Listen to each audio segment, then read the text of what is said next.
fine people. Welcome into the Rant. Hold on, just making sure I got everything. I came running in here this morning. A lot going on here. Welcome into the Rant. I'm Pugs Moran. We do this every Monday through Friday, about this time, noonish, here from the Kelly Moore Memorial Studios in the beautiful E Gallery in Dallas's fantastic design district. We are Radio Misfits Dallas, part of RadioMisfits.com. Do check us out. That's louder than it needs to be. Hi, chat room. Saying hello. Happy Monday. We've got Byron. We've got Peter. We've got Leslie. We've got April. We've got Byron again. We got Jen. We got Adam. Okay, everybody's filling in. Welcome. Come one, come all. Get yourselves comfortable. Got my Code Mix. Code Mix, not a sponsor, but they somehow drop off free stuff, and I'm good with that. I don't know how that came to be, but hey, I'm not going to argue about it. So Code Mix. Hard to find because it's probably not legal. Code Mix.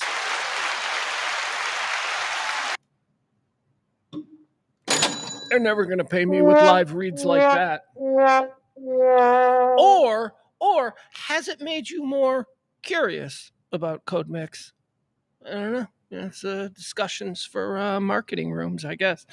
How was your weekend, everybody? Did you have a good weekend? There's Sports Bras. There's CC.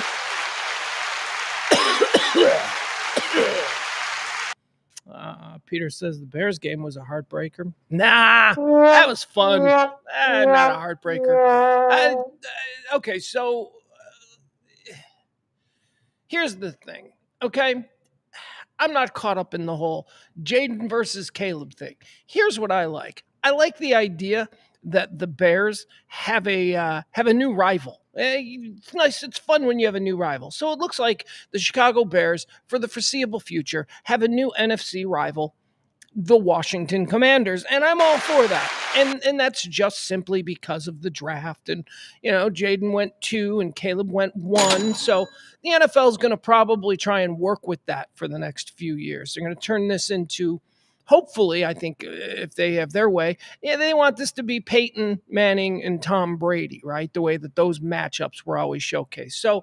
So yesterday would have been the first, and to pit these two, and so it was the game of the week on CBS, and here, look, as a Bears fan, watching that game, here's the best way to sum it up. My heart tells me that the Bears won that game. My heart says we won. My head knows that we didn't. That's so. As far as the matchup goes, it's like I can objectively look at that game and go, oh, my Bears won. They won that game. But football gonna football, and it's why they play the game, because, sometimes the team that literally won that game, the Bears won that game. I mean, my God, we had 2 red zone craps in the bed. One was a fumble on the 1 yard line. So there's another 7 we can add there. Didn't need to be as close as it was, but it was. And so what we're talking about is in the final second of the game, the Washington Redskins, Jaden Daniels, threw a Hail Mary, an epic Hail Mary. And it was, those things are never successful. So I remember the play, the moments before we saw what happened. I remember it's coming up to him. I'm like, okay, we're fine. We're fine. These things never work. This is fine. We're going to be fine. And then we weren't fine. And I saw it get deflected straight up in the air and everything went into slow motion. And I was like, fuck.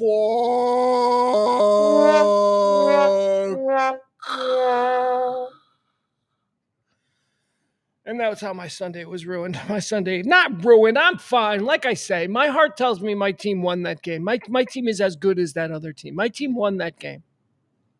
My head tells me something different. And of course, the newspaper and the stats and standings and all that, they tell me something totally different as well. But my heart says that we won that game. How about the Cowboy game? Then, then it was like, oh, the Cowboys going to right the ship. Oh, this is a great opportunity to see who the Cowboys really are. And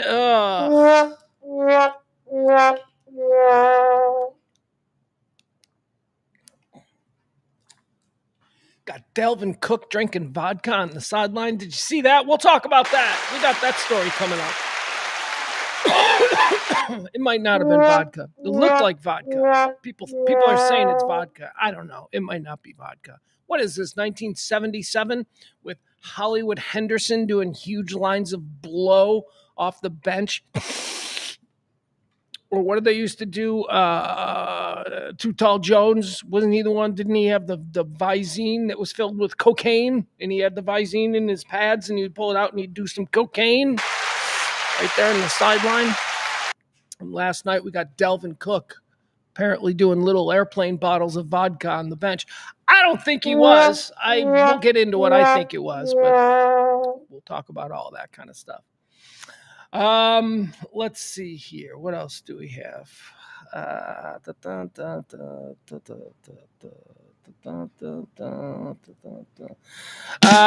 right, here we go. This is how the show runs. You all know how it runs. It's 4 quarters of current events, everything that you need to know about today. We break it down for you. It's a stream of consciousness presentation, which is me just speaking. Stream of consciousness. No breaks, no stops, no, hey, we're going to take a look at traffic. Nothing like that. No commercials. Although we have free code mix. Hard to find because it's probably illegal. That's probably why they're not advertising. But again, as I say, you're kind of interested in what this stuff tastes like, right? And I say it's good. So 4 quarters performed in a stream of consciousness. The first quarter, we call it antecedently on this day. It's a look back at this day in history. The second quarter is birthdays, celebrities, and notable quotables. People from history who are celebrating a birthday on this day. We simply talk about them a little bit, decide if they're cool and deserve a happy birthday or if they can go kick rocks. Quarter 3, that's the deads.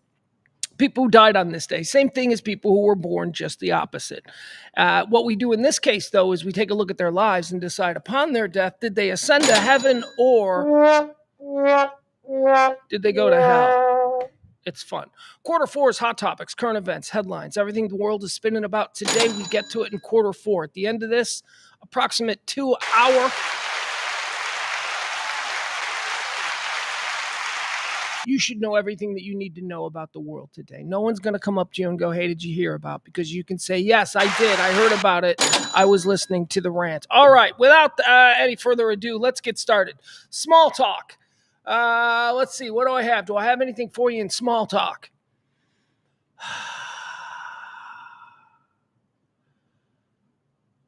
I was going to tell you about how I'm all out of rhythm today. That I'm trying to do you people. Remember when I told you? I asked the question, a very simple question.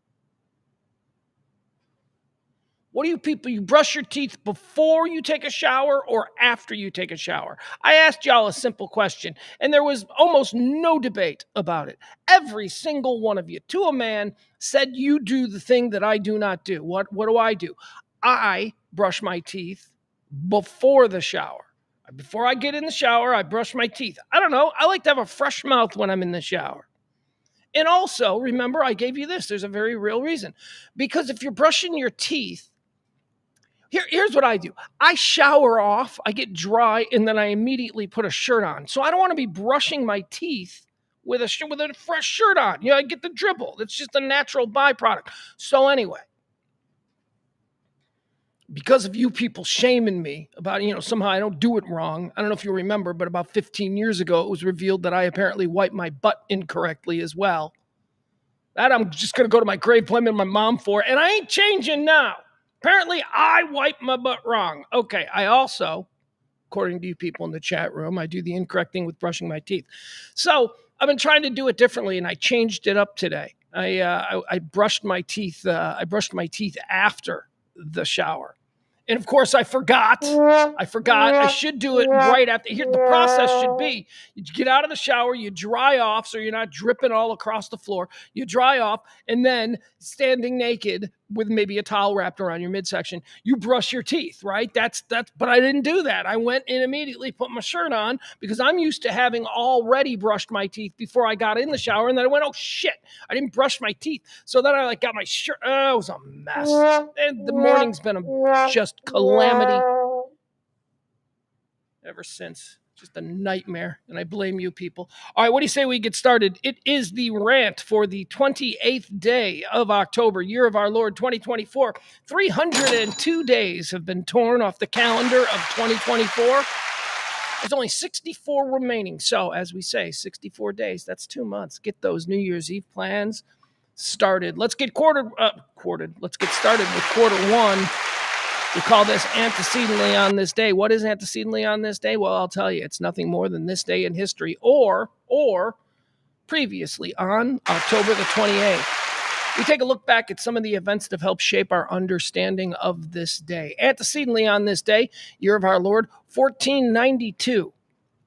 Of course, only one thing in human history happened in 1492, and that is, of course, Christopher Columbus sailed the ocean blue. On this day in 1492, Christopher Columbus lands in Cuba on his voyage, his very first voyage to the New World. This is my favorite part of this historical note. On this day in 1492, Christopher Columbus lands in Cuba on his first voyage to the New World, surmising that this is Japan. No, he went the wrong way.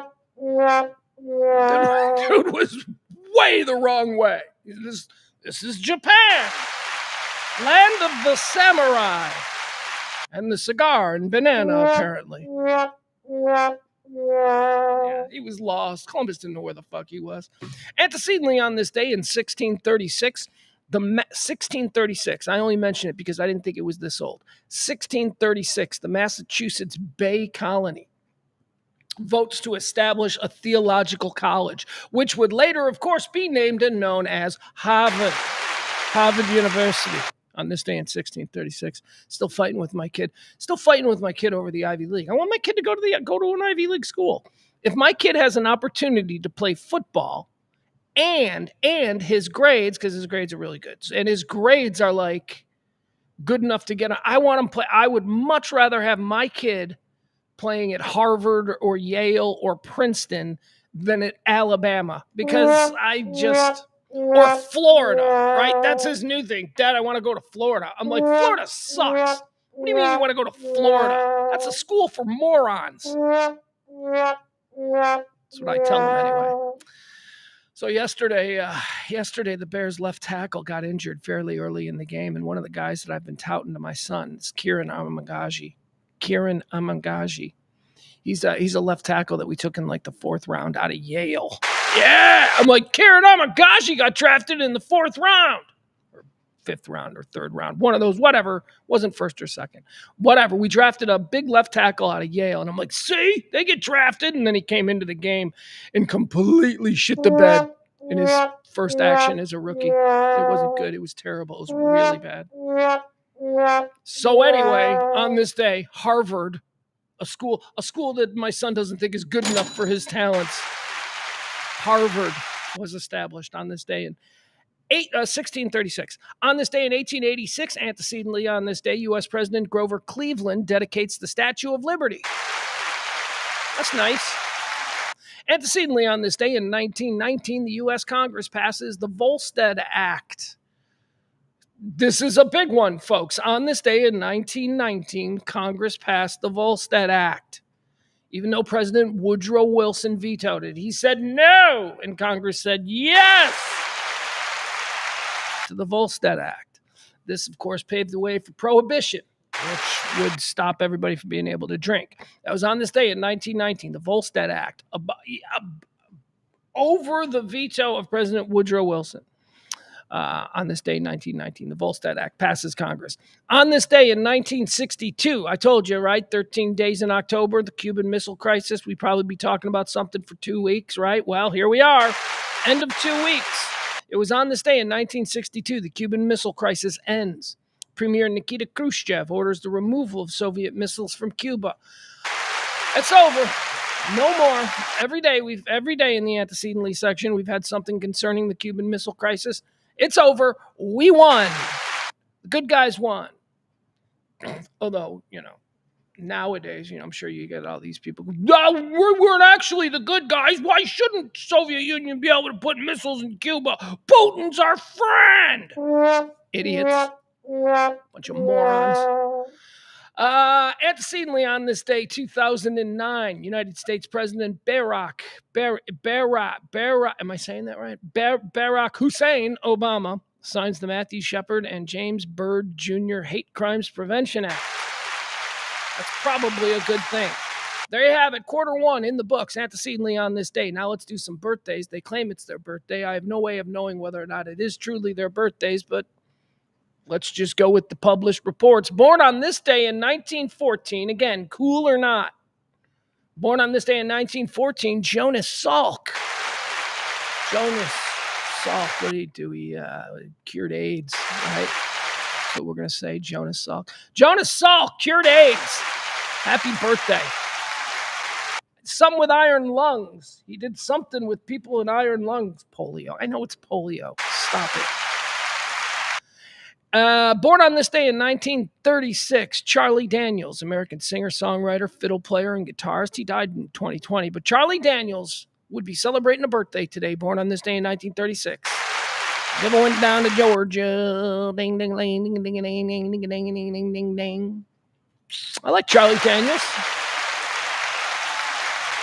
I can't name another fiddle song. Oh, yeah, I can. What about the one from Deliverance? Nope. That's banjos. That ain't fiddles. Right, I can't name another fiddle song. All right, Charlie Daniels, born on this day in 1936. Born on this day in 1944. One of the great that guy actors in modern American acting of that guys. All right, let's check this guy out. Here we go. He's a real that guy. Dennis, I'll make sure I get the right Dennis, because there's a couple of these dudes. Ladies and gentlemen, here you are. Dennis Franz. Dennis Franz. He's the dude from NYPD Blue. Here's what I love about Dennis Franz. He's a great character actor. He does usually plays rumpled, no nonsense, either good guys or bad guys. Started out playing almost exclusively bad guys. And then, like in the early 90s, he started playing cops. And he started playing good-hearted cops who are willing to bend the rules. That was always his thing. Here's what I loved about Dennis Franz. Dennis Franz played the lead character in a television series called NYPD Blue, right? He played the lead character in NYPD Blue for like a long-ass time. And he played it the entire time with a dead South. He's got like the second most serious Chicago accent. In television and movie acting. And he played it in NYPD Blue. He played the entire time. He played the character like this. I just thought that was funny. I'm like, that guy sounds like he's from the West Side. He didn't sound like he's from New York. Happy birthday, Dennis Franz. Dennis Franz. Not to be confused with the other best guy who does this accent and doesn't change it no matter what. The other best guy is another Dennis. His name is Dennis Farina. Dennis Farina and Dennis Franz, they're not the same guy, even though they do the same accent. All right, born on this day, 1944, the great that guy actor, Dennis Franz. He was a big TV star in the 90s. And then, nothing. Got Gilligan, I guess. Born on this day in 1949, and I'm calling bullshit on this. Well, this is some convenient reimagining of history. I don't like this. But here's the thing. In my real life, like walking around as a normal person, I don't give a shit. This is performative me. This is me. I got to have an opinion on this. Well, then this is some bullshit. But real life me, I don't care. Born on this day in 1949, or so it claims. Ladies and gentlemen, Caitlyn Jenner. And I say no. Caitlyn Jenner wasn't born on this day in 1949. Bruce Jenner was born on this day. Why is Bruce Jenner the evil twin in this? That must never be spoken of. Bruce Jenner's a goddamn American hero, and that can never be taken away. If you were a kid like me, if you were growing up in the 1970s, like I say, man, we had Evel Knievel, Muhammad Ali, and Bruce Jenner. Those were like the apex of Americans who try hard and win, and fuck. Can't just that's her dead name. Ugh. I always say about Caitlyn Jenner, she has no problem. She has no problem whatsoever spending her dead name's money. She spends old Bruce Jenner's money. It's out there. Caitlyn Jenner was born on this day. Bruce Jenner was.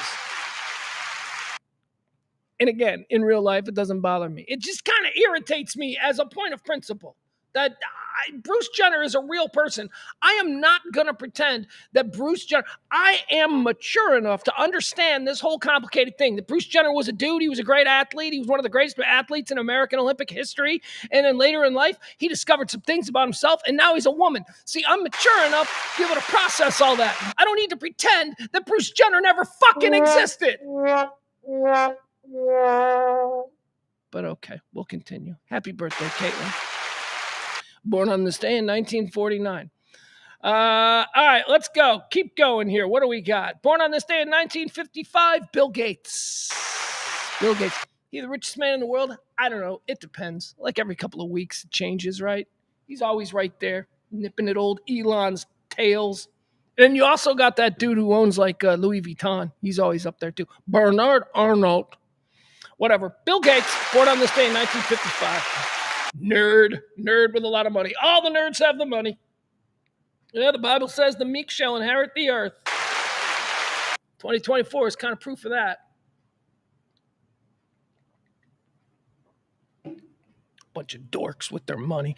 Born on this day. Oh, here, this is fun. Guys, we're going to do a little, here's what we're going to do. We're going to do a little F, Marry, Kill. No, we don't do that, right? That's not what we do. We do Kiss, Marry, Kick. We get 3 women here. Okay, they're all celebrating birthdays today. 3 women. This is going to be Gen X queens. Gen X queens. These are all queens from the generation known as X. Gen X queens, all celebrating birthdays today. Although one of them might not be Gen X. One of them, actually, 2 of them, now that I look, oh my God, quite frankly, these are like really late boomers. Okay, none of these are Gen X. One of them, the last one, is absolutely Gen X. But the first two technically, by their birth date, they are not Gen X. But they meant something to a Gen X movie audience. There you go. That's how we make it work. That's how we make it work. So Kiss, Marry, Kick. One of these women we're going to kiss. Yeah, get it? I'm not going to say F because that's crass, right? Howard Stern used to do the F, Marry, Kill. Too crass. We're going to do kiss. One of these we want to make out with. Now I'm going to make out hard. It's a hard make out, but it's still just a make out. So one of these we're going to kiss. One of them we're going to marry, just like in the other, because we could probably see ourselves spending time with them. And then the other one, we're not going to kill. We're going to kick them to the curb. Kick them to the curb. So kiss, marry, kill. All right. Born on this day in 1962, our very first candidate for Kiss, Marry, Kill. She is a Gen X icon. She, of course, she played in a lot of things. I'm going to say, all right, I'm going to pull this one up. Spaceballs. I'm going to say that Daphne Zuniga, the princess from Spaceballs. What else was she in? Wasn't she in like 90210? Wasn't she in that for a while? Let's look at some more of these. Very pretty. Daphne Zuniga. Don't really care. Princess Vespa. Look at her nose. All right, there she is. Anyway, we all know her. We love her. She's having a birthday. Born on this day in 1962. Daphne Zuniga, Princess Vespa from Spaceballs, is our first candidate in today's Kiss, Marry, Kill. All right, our second candidate today for Kiss, Marry, Kill. Born on this day in 1963. Now, I forgot her character's name. I'm not sure I know her character's name from this. But since we're boiling these people down to one film, born on this day in 1963, ladies and gentlemen, how about Lauren Holly? Lauren Holly from Dumb and Dumber. That's right. She's the love interest from Dumb and Dumber. She's hot. Lauren Holly was hot. What else was she in? She was in other stuff. There she is. Cute little hot ass redhead. Dumb and Dumber, played the rich girl, smoke show woman. God, she's a good-looking lady. All right, there you have it. Lauren Holly, born on this day, 1963. Is this 1963 for her? Yes, 1963 for Lauren Holly. All right, first two contestants in F. Oh, sorry, it's not F. Kiss, Marry, Kick. We've seen Daphne Zuniga, who of course played Princess Vespa in Spaceballs. Are we going to kiss, marry, or kick her to the curb? And we've just seen Lauren Holly. Lauren Holly, who of course played the hot girl, the love interest to Jim Carrey in, I almost said Home Alone, Dumb and Dumber. That's right. All right, so here we go. Now, born on this day in 1965, the only one that I think is a true, because 1965 is when Gen X starts. 1965, our final contestant in today's Kiss, Marry, Kick. How about Jamie Gertz, ladies and gentlemen? Jamie Gertz, Star from Lost Boys. We will use her as Star. Could have gone with any number of defining roles for her. Might have gone with, I loved her character in Less Than Zero. She's very good in that. But let's go Jamie Gertz as Star in Lost Boys. All right, born on this day in 1965. Look at her. She was gorgeous. All right, here's how we're going to do it. Between Daphne Zuniga, Princess Vespa from Spaceballs, Lauren Holly, the hot chick from Dumb and Dumber, and Jamie Gertz, who of course, was her name Star too? Was her name Star? Star in Lost Boys? I think her name was Star. Yeah. Star in Lost. It was Star. It was Star in Lost Boys. Which one we gonna kiss? Which one we gonna marry? And which one we're gonna kick to the curb? Okay. First and foremost, let's see here. I think the marry thing is well established. I'm going to marry this lady right here. I'm gonna marry Jamie Gertz. I'm not sure you understand what's going on with Jamie Gertz these days, but she's a billionaire. First of all, she came from billionaire money. Her family were billionaires. And then she married a billionaire. And now she's making draft picks for the Atlanta Hawks and apparently the Cleveland Guardians. She owns two baseball teams, and she's still hot. Jamie Gertz is the one I'm going to marry in the Kiss, Marry, Kill. All right, Mary's gone. So now I got between Daphne Zuniga and Lauren Holly, I got to decide which one of these am I going to make out with, and I'm going to make out hard. Which one am I going to make out hard with? Which one am I going to kick to the curb? Chat room, what are you thinking? I don't think it's that hard of a decision, really. I mean, I keep looking for a reason to keep Daphne Zuniga around, but I can't because I want to make out with Lauren Holly. That's what I want. Lauren Holly. I'm going to kiss Lauren Holly. I'm going to kiss her hard. I'm going to marry Jamie Gertz. And then, I'm sorry, Daphne Zuniga. You're fine, but you got to go. You just didn't make the cut. There's bad matchups. Just there's bad matchups for you. All right, there you have it. 3 Gen X queens celebrating a birthday today. Born on this day in 1966, Andy Richter, ladies and gentlemen. Andy Richter, Conan's loyal sidekick. Boy, he had a gig. That's a gig.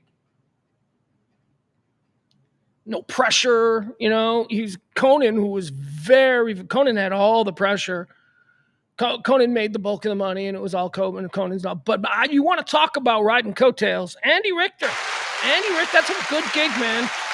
That's like people who scoff at backup quarterbacks in the NFL. He sucks. I'm like, dude, he's been holding a clipboard for 12 years. He's been making veteran quarterback money for at least 9 of those years. What are you scoffing at, young man? Andy Richter, true hero. Wannabe sidekicks everywhere. I'm a wannabe sidekick, except I talk too much. Born on this day, 1966, Andy Richter. Born on this day in 1967, Julia Roberts.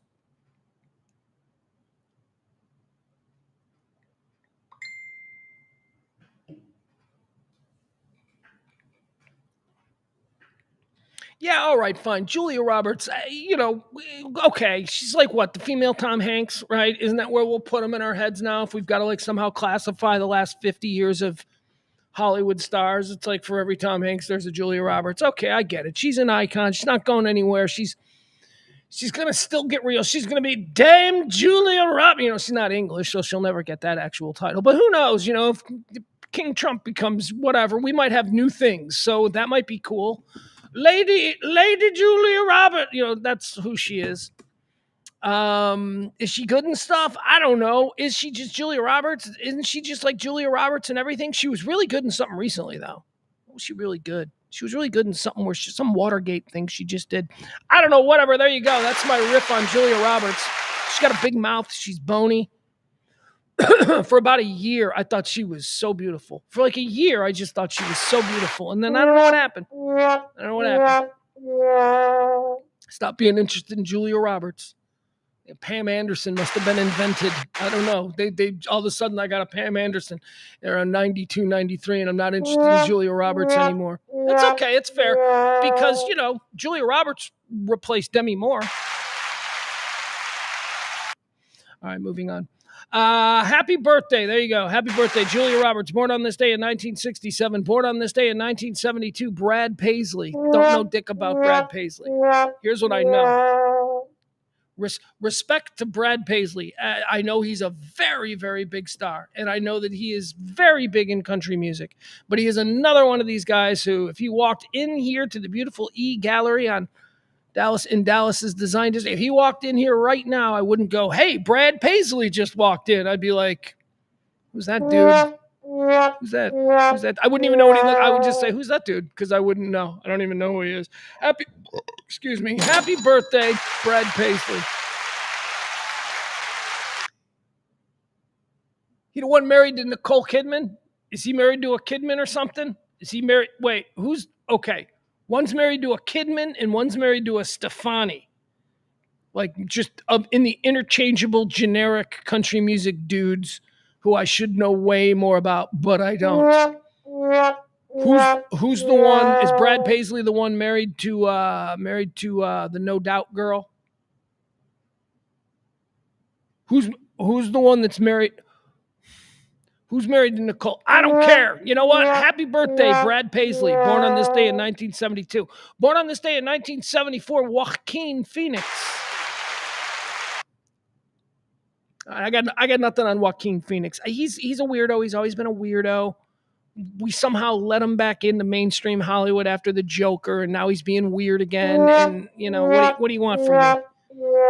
If you'd asked me, you know, I'd have been like, we're not going to let Joaquin Phoenix back into Hollywood's main. We just got rid of Armie Hammer. We're not going to reintroduce Joaquin Phoenix. First of all, he's too ugly to be a movie star. Second, you know, he's supposed to be just a Jim Belushi to his brother River Phoenix, John Belushi. He's not supposed to actually become a movie star in his own right, and we went and made River Phoenix a movie star, and now he's a big movie star, and he's weird. He's got too much Crispin Glover in him. Don't know if you know what that means, but I do. All right, moving on. Oh, that's it. All right, we're done. That's it for birthdays. We're going to move in now to quarter three, which is deads. People who died on this day, we're going to decide whether or not they went to heaven or hell. We're going to turn over every stone. And by that, I mean, I'm just going to riff off the top of my head what I think I know about these people. Dead on this day in 1818. Here's a true lady, first lady of the Americas. That's a weird way to say it. And by the way, also, she's the second first lady. Abby Adams. I mention Abby Adams because unlike just about every other first lady, I know a little something about Abigail Adams. I know that she was portrayed by Laura Linney in the excellent HBO miniseries John Adams. Laura Linney portrayed Abigail Adams as not just a wife, not just a fearless defender of John Adams, but a true collaborator, a true visionary when it came to what this country was supposed to be. Now, I don't know if that was just 2000s HBO California writers retroactively empowering a woman in the revolution. I don't know. But it seems like she was important. So there you go. Let's put Abigail Adams in heaven. Seems like she was a good person. I just like Laura Linney, and she doesn't win awards. So if I have any power over any awards, and this one is definitely an award, whether or not your soul will be eternally damned to hell or elevated into the warm embrace of the Lord himself. I think that's a pretty good award. I'm going to give it to Laura Linney. She deserves more awards. Abigail Adams goes to heaven. Dead on this day in 2006, Red Auerbach. I don't know where he went. He seemed like a son of a bitch. Red Auerbach was the cigar-chomping old man who, oversaw the Boston Celtics forever. He's got more trophies than anybody else. Like Phil Jackson doesn't have as much hardware as Red Auerbach's got. This dude was winning titles back in the 1950s. He seemed like a real son of a bitch, though. Got to be honest. I think Red Auerbach was probably a son of a bitch. So let's put him in hell. Dead on this day in 2006, NBA, primarily Boston Celtics legend Red Auerbach, has just been damned to hell. Dead on this day in 2022, oh my God, 2 years ago. Yeah, no, he's in hell. I don't even need this guy. I mean, I'm just going to tell you his name, and you're like, yeah, Pugs, I get it. That's why you put him in hell. Jerry Lee Lewis, ladies and gentlemen. Jerry Lee Lewis, dead on this day in 2022. 2 years ago, the world lost one of the great date rape artists of all time. one of the greats. Come on! He's in hell. There ain't no way Jerry Lee Lewis lived a life that is entitled to heaven's graces. There's no chance in hell that's happening. All right, dead on this day in 2022, Jerry Lee Lewis. Dead on this day in 2023. Oh, here's a big one, huh? This was, 1 year ago? 1 year ago today, they found Matthew Perry bobbing in his hot tub, all hopped up on Special K.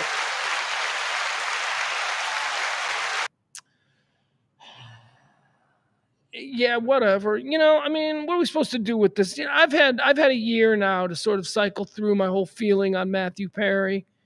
He duped a lot of good intended people for a lot of years with his, it's been so difficult for me as a survivor of abuse and as a survivor of drug addiction. This award that you people are giving, I mean, he wrote books. I'm so good at being not a drug addict, shit like that. It was all lies. It was all bullshit. I mean, I don't know. I suppose there's an optimistic way of looking at it that, at least maybe there were people out there who read some of those books and actually did buy into the bullshit. It turned out to be bullshit. But what he was writing, it was and could have been aspirational for a lot of people. So it's complicated. But man, I just feel like, fuck that guy. The details that we are learning, I mean, it doesn't even seem like he ever even tried to get clean. It seemed like his primary thing in life was keeping up the artifice of him being a drug recovery specialist. I know this is what I am now. I've been through it all. Well, whatever. Hey, look at this. Barney Stiles says that Paisley, we were talking about Brad Paisley and how I don't know who he is. We were trying to figure out who he's married to. So Paisley is married to Jim Belushi's TV wife. Look at that, full circle.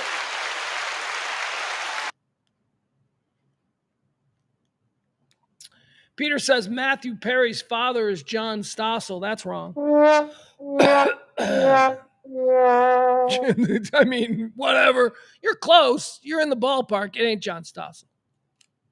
It's the dude. It's the dude from NBC. John Stossel, I always think of as ABC. John Stossel is the guy that everybody gets confused with Geraldo Rivera.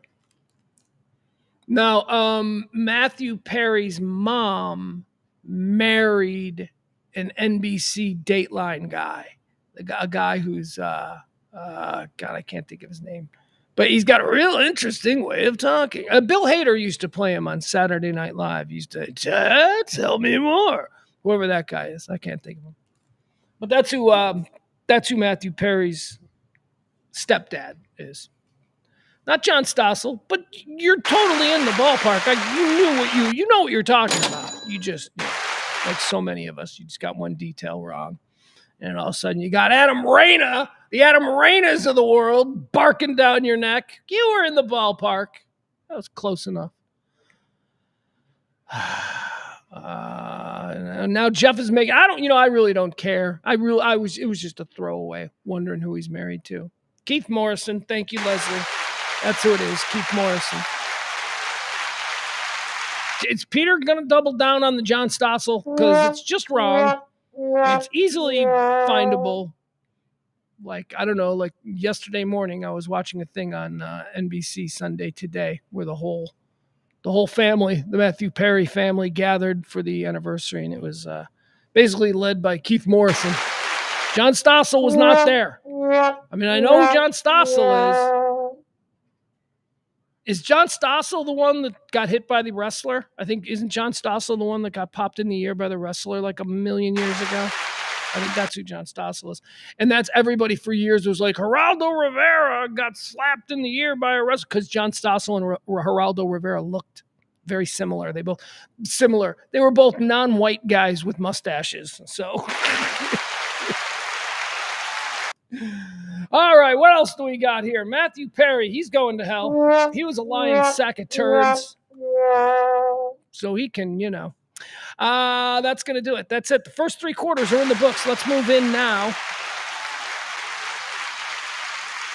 to all the things that people are talking about today. One more time, I'd like to remind you all, this show runs on your gratuities. This is Pledge Week. It needs to start. Probably not today. I'll get all that stuff started tomorrow, and then, we'll be in Pledge Week, and I'll be hat in hand begging like I always do. But not so much right now. Let's just get through this day's show and see where we are tomorrow. All right, first and foremost, the big story. Oh, we've been waiting on this. Israel, folks, I told you, we're going to be leading off with Israel every single day until something happens. Well, guess what? On Friday, something happened, and guess what? It wasn't much. Wasn't much. We've all been sitting here, the entire world, sitting on our hands, edge of our seats, I don't know, whatever metaphors there are, waiting for Israel to officially respond to the direct assault on sovereign Israeli lands by the Iranian government of a month ago. They weren't doing anything. And we're like, oh my God, it's going to be big when they do something. It wasn't big. They responded. It wasn't a big deal. They targeted military. And I say this, listen to my tone. Like, what? Was I wanting some kind of escalation? Because I caught myself thinking about this over the weekend, about, well, where are we on this whole thing? I'll tell you where we are. And this is going to be maybe a difficult one for people to kind of understand, but this is where we are. Diplomacy is doing its job. This Israel finally, after a month, just doing some very small, very targeted, military-specific responses. And now Iran is sitting there. Now Iran's sitting there, and they've got people through back channels saying, do we respond, do we not respond, or do we just move on? You attack them because you had to attack them, and now they've attacked you because they had to attack you for attacking them. Let's stop. That's what diplomacy is. And yeah, it's probably going to avoid or avert World War III here. And I spent a lot of time making fun of Anthony Blinken and his little treks back and forth and all these, oh, he's back in the Middle East again. And, I don't know what he's doing. I'm not privy to whatever each meeting births. I have no idea. But it just seems like an awful lot. And we were waiting for some kind of response. And that's because, I'm an impatient and stupid man. So, but I mean, that was the response.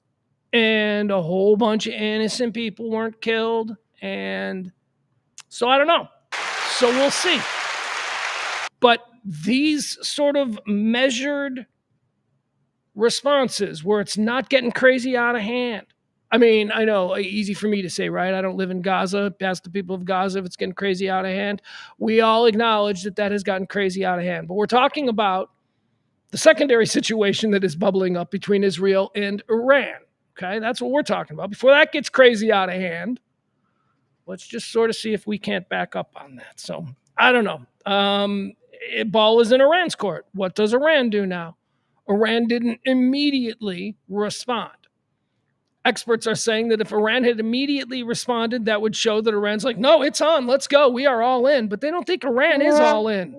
Iran doesn't actually want the war to end all wars, and neither does Israel. So that's what all this nonsense of moving ships around in the Gulf and troops and, endless meetings with, Anyway, it was good. It was good. It was good what happened, and maybe now Iran and Israel, they can just ignore each other now for a while. They've gone through it. Anyway, there you go. Finally, something out of Israel. Finally, the Washington Post. The Washington Post has a full-on mutiny going on over there. The Washington Post is, of course, run by Jeff Bezos, one of the world's second or third richest man, again, depending on what day of the week, how the stocks did, how space stocks did specifically, whether or not he's the richest or the third richest or whatever. But Bezos' Washington Post, for the very first time in 100 and something years, I don't know, however long, for the very first time, they did not endorse a presidential candidate. They are telling their readers that the Washington Post, their whole banner is "Democracy Dies in Darkness," have decided that they're not getting involved. Which, as a lot of people, a lot of like pure journalists, very upset that this is an obvious end to the institution of America's newspapers, big city newspapers in particular, having this sort of power a week, 2 weeks before the election. It used to be a very big deal to get your newspaper's endorsement, your big city newspaper endorsement, your New York Times, your Chicago Tribune, your Washington Post, your LA Times. Those were important endorsements. Your Dallas Morning News, very important. So a whole bunch of people within the Washington Post newsroom, by the way, this is also happening at the LA Times, but this story is particularly about the Washington Post because that's a Bezos paper. So there's a big insurrection going on there. People walking out, multiple big political writers and reporters are walking out and they're saying this because Jeff Bezos doesn't want to be on the wrong side of this if Trump wins. It's like Bezos is like, I don't need this. What if Trump wins? If it doesn't change anything, if Harris wins, she's not going to like. But if Trump wins and I endorse Harris here, they might come at, you know what I mean? I think that's what he's thinking. So, of course, he's a billionaire, so that means he's a pussy. He's a coward. He doesn't have the courage of his convictions. He's just constantly looking at and maintaining his own billionaire bottom line. That's what's happening over there at the Washington Post. Hey, you know who had a good weekend? And I'm kind of happy for the kid. Tony Hinchcliffe. Tony Hinchcliffe. Folks, Tony Hinchcliffe is famous. Like your grandma or your mom or your aunt might know who he is, might see his name somewhere now. Tony Hinchcliffe. Tony Hinchcliffe is, of course, a podcaster. He's a stand-up comedian, but he's the guy behind Kill Tony, which is a very funny roast-based amateur slaughter fest of a podcast. He's very funny. Originally, I think he started out with Joe Rogan. I don't know how close his ties are to Joe Rogan anymore, but Tony Hinchcliffe was invited to speak at the big MAGA rally at Madison Square Garden over the weekend. And Tony Hinchcliffe got out there. He looked great. Oh, he's a good-looking young man. He is. He's good. He's funny. He's a quick wit. He's got a very interesting and unique sort of delivery. He's an interesting comic, man. I'm not a massive fan of him. I think the podcast Kill Tony is better than Tony Hinchcliffe's actual stand-up. But, that's okay. That's okay. He's fine. I find him to be entertaining. So he gets up there. They put him in a suit and tie. I never saw him in a suit and tie before. He looked good. He looked like he was at your brother's wedding. That's because you're not used to seeing a dude like that in a suit and tie. So he gets up there at the MAGA roast. It's not a roast, just a MAGA convention there at Madison Square Garden in New York. And oh my God, he starts doing, can you believe it? He starts doing Tony Hinchcliffe comedy in front of all these people. I don't know. I don't think I like Tony Hinchcliffe comedy. I told you I like his podcast better than his actual stand-up, but that doesn't mean I don't like his stand-up. I do. I think he's funny. I just don't know that I would invite someone who does that kind of comedy to a political rally because, comedy is not intended to be taken seriously, and people talking about why you should vote a certain way is absolutely serious talk. So it's kind of confusing to a lot of people. Anyway, Tony Hinchcliffe gets up there and he starts doing his stand-up comedy. He starts talking about Puerto Rico. He's I think one of his jokes was that, guys, do you know that there's a huge island of trash floating right off of our coast, and it's called Puerto Rico, right?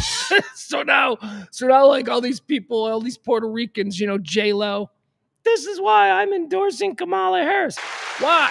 Because Tony Hinchcliffe came out and did Tony Hinchcliffe humor. That was it. That's a Bad Bunny. Bad Bunny's like, I will not stand for this. Really, Bad Bunny? Were you voting for Trump before this? That's the thing. You're an idiot if that's the thing that's got you. Anyway, Tony Hinchcliffe is blowing up. Everybody's talking about him now. More people know him than knew him on Friday. I promise you that. Here's the story. Who is Tony Hinchcliffe? Controversial comedian and podcaster who will never apologize for offensive jokes. It's this whole thing, man. He doesn't think a comedian should ever have to apologize for a joke. And I don't know that I agree with that entirely. I agree. I'll tell you this. I agree with the spirit of it. But, life is complicated, and I don't like to limit myself to absolute black and white. So if a situation were to arise where I could see a comedian maybe needing to apologize for a joke, I think it's, it's okay. I think it's okay to apologize. This whole thing, never apologize. I mean, that's like a mindset that suggests that being wrong and trying to fix some of the damage you did being wrong, which is what an apology is. There's this mindset that says that is somehow weak. Fuck you. Fuck you. What? Being wrong and then being cool about being wrong, that's not weak. That's not. Anyway, so I kind of just on principle reject that whole comedian should never apologize. But I do agree with the spirit of it. There's literally a floating island of garbage in the middle of the ocean right now, Hinchcliffe said. I think it's called Puerto Rico. Yeah, that's kind of his humor. The comment fell flat in the stadium and have led to widespread condemnation from Republicans, Democrats, and celebrities. Even the Trump campaign is trying to distance itself from the remarks as the presidential election enters the final week. Hinchcliffe's Instagram account, meanwhile, has been inundated with angry comments. He loves it. Bring it. Bring said the spider to the fly, man. Are you kidding me? You will. I'm going to go over to his Instagram and I'm going to engage with him. Right, because that's not what he's really good at. Hinchcliffe's Instagram account, meanwhile, has been inundated with angry comments from the public slamming him for the joke. But judging from his track record, Hinchcliffe is unlikely to be apologizing anytime soon. He says, my stance, this is him speaking now, my stance is that comedians should never apologize for a joke, he said in an interview with Vanity Fair. Hinchcliffe has a long history of controversial and offensive comments. His refusal to apologize came after he was dropped by his representatives in 2021 following a racial slur he made about an American Chinese comedian, Pang Dang.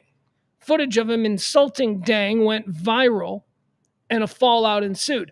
Okay, so this story I happen to know about because I've heard him talk about it before. They were doing not an open night, but they were doing a stand-up show. And the Asian comic said some shit jokingly, like, they rip on each other. It's like, oh, now coming to the stage is someone you'll soon forget, something like that. And so then Tony Hinchcliffe takes the stage and he just starts making fun of the fact that he's Asian. He just starts riffing on him the way comics do. He doesn't make him a racist, all right? He doesn't in that moment become representative of a millennia of oppression of a certain people. That is not, he's just being silly. He's in a comedy club. Okay, so that's why he lost his management in 2021. But it didn't matter because his audience and the millions of people that download Kill Tony and have made him, they're not going anywhere. The whole idea of cancel culture only works if we believe that there is like an institution who ordains fame and can also take it away. And that used to be the case. There used to be an institution. It used to be called Hollywood. And there were 3 TV stations and there were only a couple of radio stations and there were record companies. It was all just a group of probably about 20 individuals who could either make or break you. So cancel culture was easy. When those people all decide that you're done, you're done. But that's not a thing anymore. That's not a thing anymore for people like Tony Hinchcliffe, Louis C.K., Dave Chappelle, all of these people that, because they find their audience and they just know that their audience is loyal to them. They don't need, it's one of the great things about digital content creation and the ability to do this ourselves. You don't need somebody else ordaining you as the next big thing. I mean, we still have it to some extent, right? Like you take a guy on Twitter probably more seriously about his football talk if you found out that he's a co-host on one of those sports shows on ESPN, right? That would somehow, so that's institutional faith. So, it still exists to some extent. Not the way it used to. Tony Hinchcliffe does not need, this is great for him. This is awesome. This is just going to build his audience. And yeah, he made a funny joke about Puerto Rico. People out here walking around pretending like people didn't say for years that Puerto Rico was a stinky garbage island. Because they did. Stop it. Okay? And people are like, it's a stinky garbage island, Puerto Rico. I don't know. I've never been. But my take on this. I talked about this a couple of weeks ago. I think that we need to bring our tanks and our planes and all that shit. And we just need to take all of that shit. And by all of that shit, I mean Cuba. I mean Puerto Rico. I mean Cuba. I mean the Bahamas. I mean all of it. Let's make it all United States. Let's make all of those islands one state. We'll call it the, the American Archipelago or something like that. Yeah. Tony Hinchcliffe. He's famous now. He's a lot more famous today than he was on Friday. I promise you that. How about the ISS? Let's talk about some problems going on up there at the International Space Station. That's so we know they're already overloaded with people, right? We know about the Boeing astronaut, the Starliner people who went up there. Their plane shit the bed. They're stuck there now. They're not supposed to be there, but now they're there for like a year. Like they're not coming back until like February now. So there's, the ISS now has 2 extra guests that they weren't expecting. So there's that. But also, apparently, there has been a leak coming from the ISS from the Russian side. Yeah, we share the space up there with the Russians. They got a whole side. We got a whole side. It's a thing. If you've ever seen like TV shows or movies based on the ISS, they depict it pretty well. It's cool. It's cool. Anyway, on the Russian side, they got a leak. Going. It wasn't that big a deal, except in April, it started to get bigger. And now, get this. So the Russian side of the ISS, they're like, yeah, it's fine, comrade. Calm down, comrade. You people, this is fine, comrade. But meanwhile, the American side is like, we need to make evacuation plans right away. And apparently the American side of things, they are preparing to evacuate the ISS. Which begs the question, to where? You got 2 extra people there for 9 months. They were only supposed to be there 2 weeks. They're going to end up being there 9 months. You got 2 extra people stuck up there because there ain't nowhere to evacuate to. What do you mean? Now all of a sudden there's like a special ship you can all get into and come back home? I don't know, but it's the Russians. And we don't trust the Russians. We don't know. Okay, give us some details about the leak. Don't worry, comrade. Leak is under control, comrade. That's what they're giving us. So we're like making plans to get the hell out of there, which is probably what they wanted the whole time. A little privacy. Wanted the Americans to go away for a while. Elon Musk is being sued in Philadelphia. I believe this is the district attorney there in Philadelphia. The United States Department of Justice last week, they told Elon Musk and the Trump campaign that they were going to launch an investigation into his so-called lottery that has been granting signers of a petition that Elon Musk has put out there. Signers of a petition instantly enter themselves into a daily drawing where they too could become a millionaire. He's given away a number of $1 million checks in the week or so since. He stopped for a little bit after the Department of Justice was like, nope. But then he started again. He doesn't care. He's got so much money. $1 million to him is nothing. So that was the Department of Justice. But now the district attorney there in Philadelphia, he's actually suing Elon Musk and the super PAC that was created to do this whole thing. Let's see what the details are here. Philadelphia district attorney has asked a state judge on Monday to shut down tech billionaire Elon Musk's controversial 1 million giveaway to register voters, calling it an illegal lottery scheme. Philadelphia District Attorney Larry Krasner filed the civil lawsuit against Musk and his pro-Trump group, America PAC. America PAC and Musk are lulling Philadelphia city. Okay, I don't care. We don't get lulling, whatever. All I know is it doesn't seem like it should be legal. Seems like the kind of thing that, like, if I was running a campaign and somebody suggested that, I'd go, yeah, I wish we could do that, but I don't think we can do that. I don't think we can just pay people or, dangle money as a chance, as a motivator. I don't think that's, see, that would be me. And that's probably why I'm not working one of these campaigns. Because there are no rules anymore, right? I'd be like, yeah, let's do it. The jail where Diddy is being held is apparently there's some stuff going on. Okay, so here, a couple of different levels to this Diddy jail story. He's being held at the Manhattan Metropolitan Corrections Men's Facility. Very famous jail. They've had some bad things go on. So they were raided. The actual jail, which is in and of itself a part of the Justice Department, the jail, although I guess it would be, this is Manhattan. I don't know if this is a federal jail or a state jail. I don't know. Maybe it doesn't matter. Point being, the jail got raided by the FBI and a bunch of other, governmental organizations. The jail got raided. Like, the jail was the bad. So that's weird, right? Now, here's what people are saying.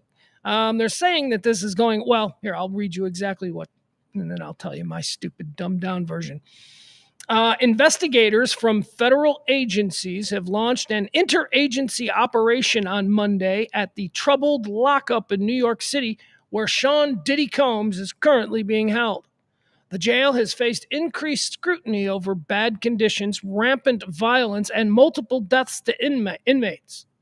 And there has been a push by the Justice Department and the Bureau of Prisons to fix the problem and hold perpetrators accountable. Here's what this is all about, or at least what some people are suggesting this is all about. They don't want an Epstein situation with Diddy. They don't want, this is the same place where Epstein apparently got Epsteined. Apparently Diddy's in a very similar situation with the shit that he knows and the names that he can say and all of this kind of stuff. So now here you go. You got the government sliding in here going, yeah. However, if you're a pessimist and you think that the American government is just flat out evil, you might also be like, here comes the government to kill Diddy. So now we wait. If Diddy dies like in the next 3 weeks, then I might come over to your pessimistic side. But this is either the government going, all right, let's lock this down. Let's make sure these cameras work. Let's find out who's behind, who's running this place. And we need to make sure that this Diddy dude stays alive. Could be them doing that. Or it could be them coming in to work out a plan to kill him. I don't know. Either way, the Diddy jail has been raided by other federal agencies. This is probably nothing. I love this story. I love this story. I love the way it's worded. Because it's such bullshit. The way it's worded is just such bad journalism. It just violates all of these ethical sort of prerequisites to whether or not something is a story that you're supposed to answer. It's so stupid. But, as the kids say, big if true. Big if true. So an astronaut, folks, has returned from space with a mystery medical condition and illness. Ooh. Right? See what I mean? See, like that's so an astronaut has returned from space with a mystery medical condition and illness. I mean, that just right there. I mean, maybe it's on us because we're all idiots. But, I read that and I go, oh, space alien disease that's going to end the human race as we know it. Here he is, patient one. He's here, and now pretty soon everybody's going to be dead from the mystery space disease. Let's see here. 3 NASA astronauts and a fourth from the Russian Space Agency spent almost 8 months at the International Space Station after their homecoming had been stalled by problems with the Starliner capsule. More problems up there at the ISS. The crew splashed down off Florida's coast at 7:29 a.m. on Friday aboard the SpaceX cruise, the Dragon, whatever, SpaceX. That's how they got it. The astronaut, who NASA did not name for privacy reasons, is understood to be suffering from a medical issue, but the agency did not disclose what it is as of yet. Ooh. You know what that means? He twisted his ankle, and he's a private citizen, man. We don't need to know. But the fact that this is even a story makes us think, ooh, what plague did he bring back from the International Space Station? This is some bullshit. Mystery medical condition. Probably just had heart palpitations. Stop it. Doesn't necessarily have to be some mystery space illness. It could be anything. I've been having these migraines. It could be anything. Could be normal shit. Anyway, mystery space illness has been brought back to space, or from space. Let's see here. How about this? Trick-or-treat age limits. Here's a story. This is it's coming out of Massachusetts. Massachusetts. And again, I always like to say that there are a couple of different ways that we can look at things. You always make a choice. Like trick-or-treat age limits doesn't affect me at all. My kid's 15. He's imposed his own I'm too old to trick-or-treat kind of thing, so he's not doing it anyway. So, whatever, it doesn't matter. But there are principles to a lot of these things. Like age limits. So there's a town in apparently there's a lot of towns. There's a lot of towns across this country who actually make laws about trick-or-treating, about how old kids have to be, what times kids of certain ages are allowed to be out trick-or-treating. Fucking laws, man. Now, the other day, I went on a big rant about how I'm just so tired of so many stupid people being, the government is bad. I'm like, government is important, dude. Paved roads are important. I can't do that myself. I'm not going to rely on you idiots to all get on the same page and we'll all have the same paved road. Shut up. I will grant you that there are issues with the current way the American government is laid out. I will grant you. But government in and of itself is important. But the reason that people hate government is because of stupid shit like this. Because the government getting involved in shit that the government has absolutely no business being involved in. The government shouldn't be making rules or community ordinances that, the nanny state you always hear about. I don't want a nanny state. These are all nanny state bullshit. It's in the best interest of the child that would get them off the street by 8 o'clock. Oh, shut up. I love Halloween. I love the idea of the American Halloween, which is just kids until whenever. Sometimes they come in at 10 o'clock. It's a little late for me, but I can see kids knocking on the door. Oh, we got a straggler. Running up and down the streets. All these laws. Well, you can't go before 5 o'clock and then only between 5 and 7. And then you must take a 45-minute break or what? See, this is where people get upset with their government. Or what? What's going to happen if we go out a half hour early? You're going to write my kid a $100 ticket? Huh? Officer friendly, you're going to pull over my 12-year-old and his friends on their bikes? You're going to write them all tickets because they're out a half hour early? Fuck you. That's why people hate government. It's Halloween, for fuck's sake. Let kids just be kids. Let's stop overthinking it, okay? Here's the story. I've told you how I feel about this whole thing. Just let kids be kids. There you go. Towns across the country have set age limits for Halloween trick-or-treaters, sparking huge debate over the tradition. this is our problem. This is like the huge debate this year. Whatever. Counties across the country have considered placing age restrictions on trick-or-treating since as early as the 1970s, but not everyone is in agreement on what the cutoff for Halloween should be. There should be, how about no cutoff? How about the person at the door? I think of the Curb Your Enthusiasm episode, where it's Halloween and a couple of high school aged girls who aren't even in costumes, they come knocking on Larry's door and they say trick or treat, and he looks at him and he goes, "You're too old to be trick or treating." And they're like, "Give us some candy, asshole." And he's like, "I'm not giving you candy." And it turned into a whole thing. That's fine. That scenario, as it played out in Curb Your Enthusiasm, is fine. We don't need a law. We need people standing on their porch going, "Aren't you a little old for this? Here, take some candy, but get the hell out of here, and I better not see you next year." That's how you handle it. You don't need a cop writing tickets to 17-year-olds who still want to be out there running around. Yeah, I think that's a little bit weird at 17, but hey, whatever. It's not like criminal weird. Here, let's see. 2 towns in New Jersey ahead of the Halloween season have now set age restrictions on trick-or-treating in the hopes of making the Hollywood safer. We just want to make it safer because we live our lives in fear of absolutely everything, especially Halloween. We're just so afraid. But now we don't have to be afraid anymore. I'm just, fuck you. It tires people. You and probably saying the same song and dance on the 4th of July when you won't let me blow shit up. I just wanted to be safe. Snakes. It's snakes. Snakes are just as fun as bottle rockets. No, they're not. Pennsauken in Camden County has banned children over the age of 14 from trick-or-treating.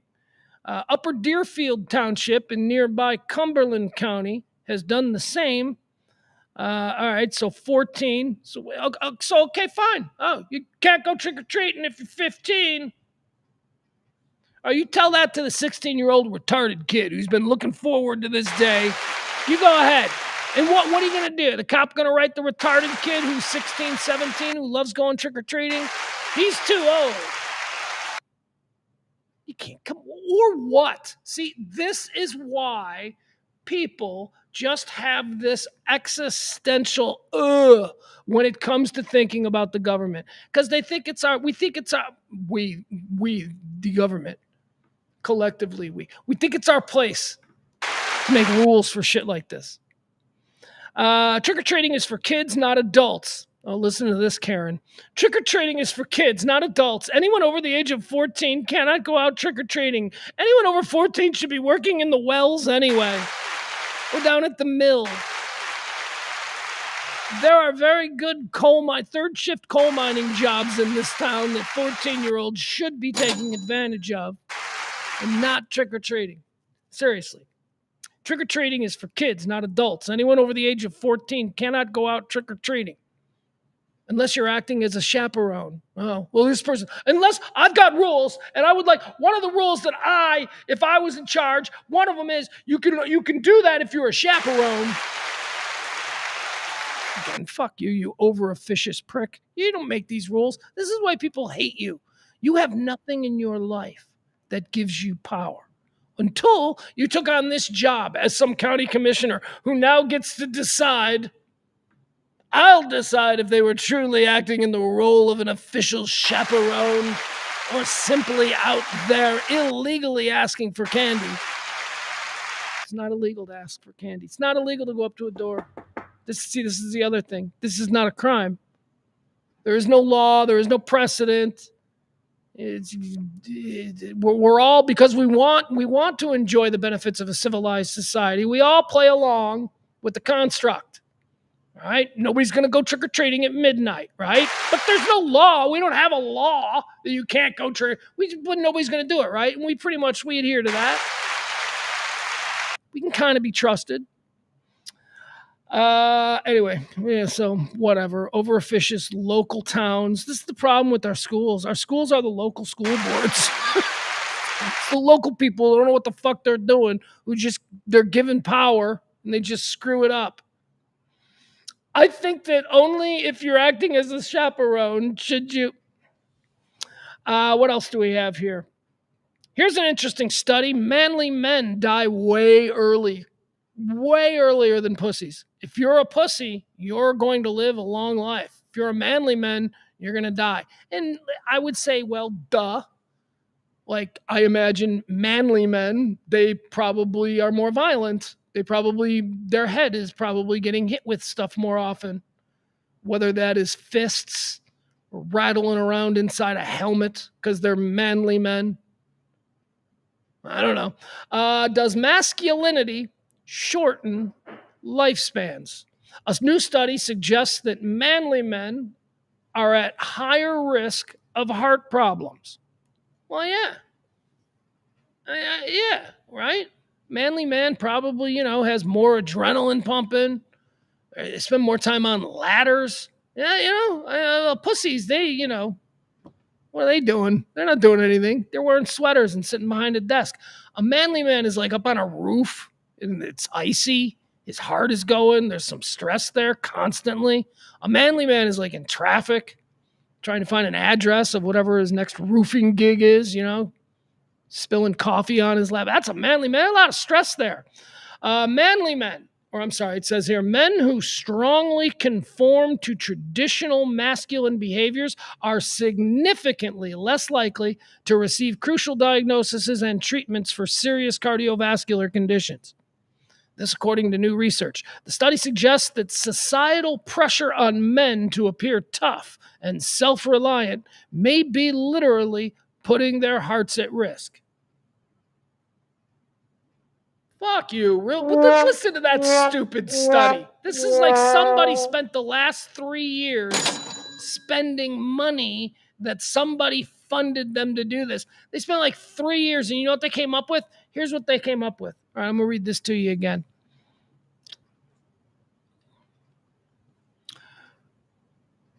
Because going to a doctor is pussy, more men who think that going to a doctor is pussy are dying from things that could have been diagnosed had they gone to a doctor. That is what the study basically says. If you're one of those manly men who's like, this chest pain is probably nothing, that dude is more likely to die than, the femboy, the more feminine boy, the more, he's like, oh my God, did you feel that? Is that my heart? I gotta go to the emergency room. Very dramatic. They're gonna go to every doctor appointment. They're very dramatic. But a tough man knows that nobody wants to hear them complain about their bullshit, so they're gonna keep it quiet, and that's how they're gonna die. And a study has basically been looking at that for the last couple of years, and holy shit. Gotta give him credit, man. Gotta give him credit. That's a great little scheme they got going there. Somebody probably gave them like $1 million to do that study for the last 2 years. They're eating steaks and going on vacations, and then at the end of it, they're like, yeah, dudes who don't go to the doctor die. Vis-a-vis, tough guys who don't think they need to go to the doctor die more often than pussies. Can we get another check? We've got another idea for the next study that we want to do. It's about whether or not ugly men get laid as much as handsome men. We're going to need about $1 million, and it's going to take another 2 years. We'll find out. We'll find out if ugly men get laid as much as handsome men. Just write the check out to the same people you did last time. Dwayne Wade got himself a statue. I don't know if this is a big deal. Dwayne Wade got himself a statue there in Miami. Did you know Dwayne Wade was like Miami's all-time leading scorer? I didn't know that. I just assumed there'd be somebody else. But I guess, when you think about it, him and Dallas Haslam, is that it? Him and Dallas, they're the only people that were on the Heat for all 3 of their different championship iterations. Yeah, he's like I guess down there. I guess if you're a diehard Heat fan, he's like your guy, right? Every team's got their guy. It ain't LeBron. It's Dwayne Wade. They love it. Ain't Shaq. Excuse me. Did Shaq play there? Wait, no. Did Shaq play in Miami? Holy crap! Oh my god! Like if it was like for $1 million, did Shaq play in Miami? I would be like, oh, did he? Shit! Why is that weird? Well, it's weird that I can't remember it because it's really not that long ago, and that seems like the sort of thing that I would remember as Anyway, Dwayne Wade got himself a statue there in Miami, and it's a weird looking statue. It kind of looks like Morpheus from the Matrix movies, but go ahead, look it up on your own. It's very cool. Dead on this day. We got a dead guy. We got Phil Lesh, one of the original Grateful Dead. I don't know how grateful he is, but he certainly is dead. Oh, that was a good joke. Actually, it was a terrible joke, but sound effects. Phil, I'm not a big Deadhead. I don't know anything about the Grateful Dead. Respect to them, Deadhead fans. Here's what I know about the Deadhead fans. So in my hometown where I grew up, we had this big music theater, sort of like the big outdoor music theater was in my hometown. Like your Smirnoff Center or whatever. So when I was a teenager growing up, I worked there at a couple of different. I worked in the parking lot. I worked summer jobs for high school kids and all that kind of stuff. When the Grateful Dead would tour back in the 80s and the 90s, they had this traveling caravan, and it just so happened there was a big empty field right next to where this outdoor music venue was, the World Music Theater. So the Deadheads would roll in about a week beforehand, and they would set up camp. And boy, oh boy, it was like a traveling city. And I was never a Dead fan. I was like, I don't like these guys. I just thought they were weird. It was a whole hippie thing. But we were delivering pizzas at the time. We were working at a place called Giordano's Pizza. And we had convinced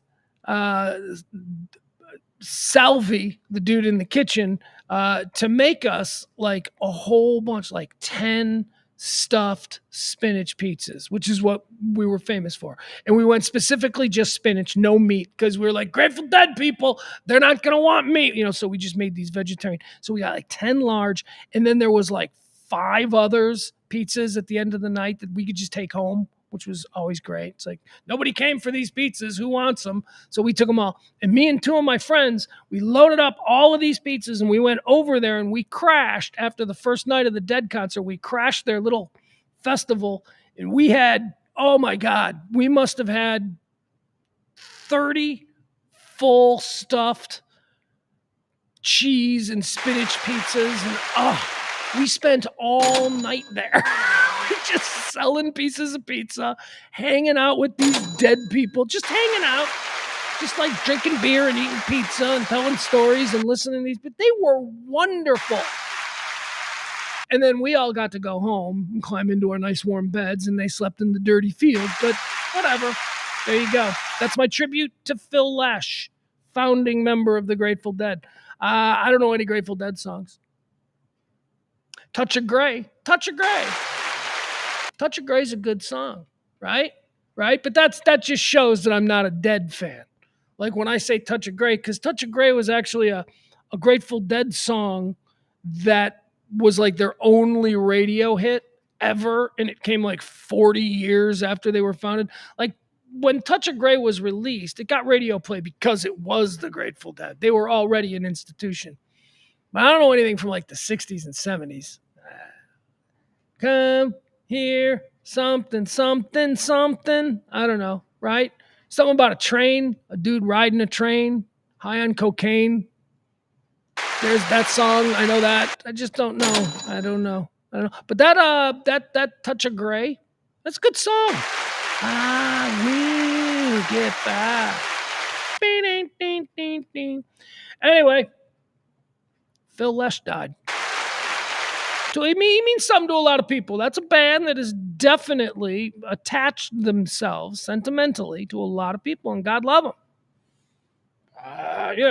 them. We all have these weird, we can't explain it. We just know that when they go, it's going to be bad, right? We can't explain it. For me, it's going to be Springsteen, right? That's going to be like, oh, what? I just hope I go before Bruce. Some people are going to be Jagger, going to be McCartney. We got big ones. We got big ones coming, man. We got real big ones coming. Phil Lesh is one of them for some people. For deadheads, man, he's a big serious one. So, all right, there you have it. Phil Lesh, dead.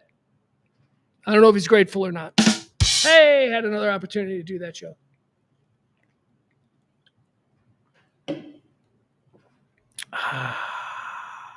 Trucking. There you go. Rob Barr says trucking. That's it. That's it. Like if I was in a bar and like trucking came on and we were all singing it, I'd be like trucking, trucking, trucking, trucking, trucking, trucking, trucking, truck. Like that's it. That's all I know. Don't just go trucking, trucking. That's it. That's all I know. That's all I know. And I'm sure they're fine. I'm sure they're wonderful guys. I'll just never forget that magical night I sold them all vegetarian pizza. Phil Lesh, founding member of the Grateful Dead. He's dead. They're not saying what he died of, but I'm guessing being 90 or something like that. Let's see here. Here's something fun that went down in my my neighborhood over the weekend. Let's check this out. This is literally right down the street, right around the corner. I just love it. Because this is totally not a normal thing. Like, this ain't normal. But, like, if I told my friends in Chicago, like, where I live, and then I sent them this, they'd be like, yeah, that seems like something that you guys probably have happen all the time. I'm like, no, not really. All right, check this out. This was a Saturday afternoon. I bet somebody got in trouble. Somebody got fired. This is, if you're familiar with the SMU campus, this is, well, it's basically Snyder Plaza. It's right here. This is Hillcrest. That's the Plains Capitol building. And on the other side of the street is, the main entrance to SMU. And look at this. You got a pony. Just, here we go. Check it out. I am fucking crazy. Look at that. Look at that. Beautiful horse. Fucking crazy. Just running down Hillcrest. I am fucking crazy. There you go. Doesn't get more Texas than that. I believe it probably had something to do with SMU. Probably something. Although somebody got in trouble. Somebody, we see that and we're like, God, that's hysterical. Meanwhile, I'm thinking about the poor guy who screwed up. Somebody screwed up. That horse is not supposed to be running around like that. Somebody screwed up. I'm thinking about that poor guy. Cowboys game happened yesterday, last night. Cowboys, they lost to the 49ers.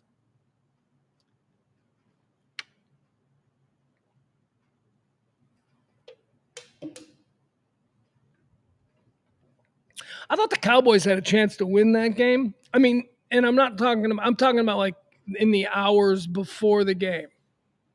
I think Cowboys can win this game. Cowboys, I'm a little bamboozled with that Cowboys,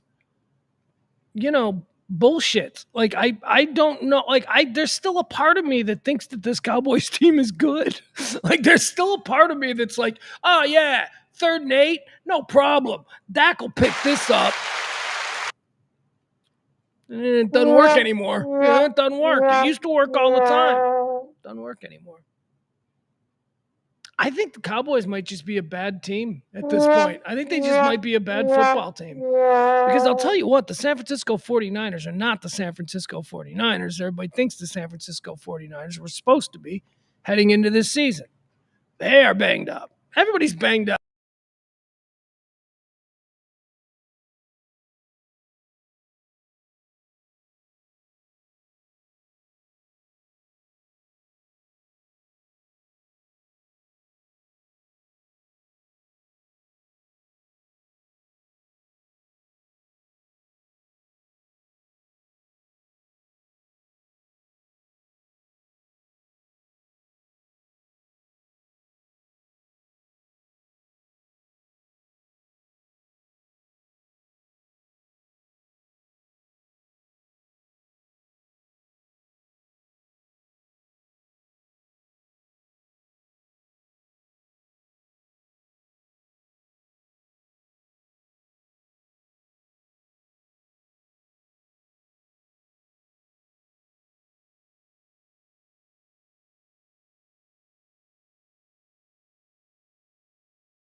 All right. Are we back?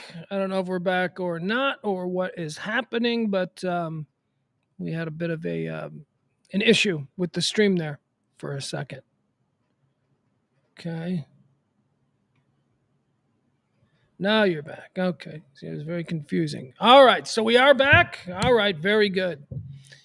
Apparently, the good Lord doesn't want me talking about the Cowboys or talking about football, and that's fine with me. What is the game tonight, though? What is the Monday night game? Anybody in the chat room? Give me the Monday night game. Is it a game I even care about, or is it like Raider based? I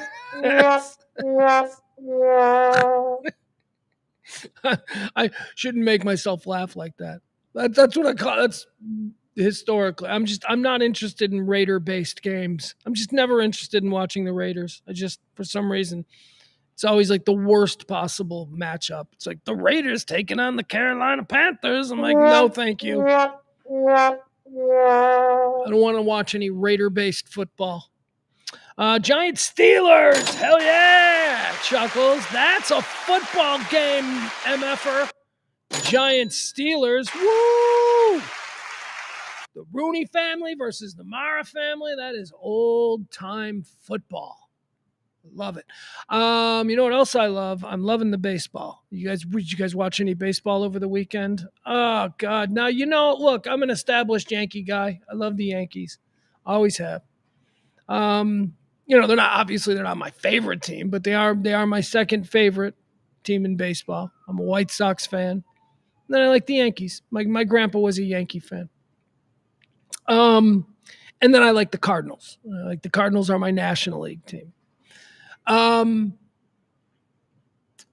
But holy shit, man, you guys, I don't know if you watched the World Series game 1 on Friday night.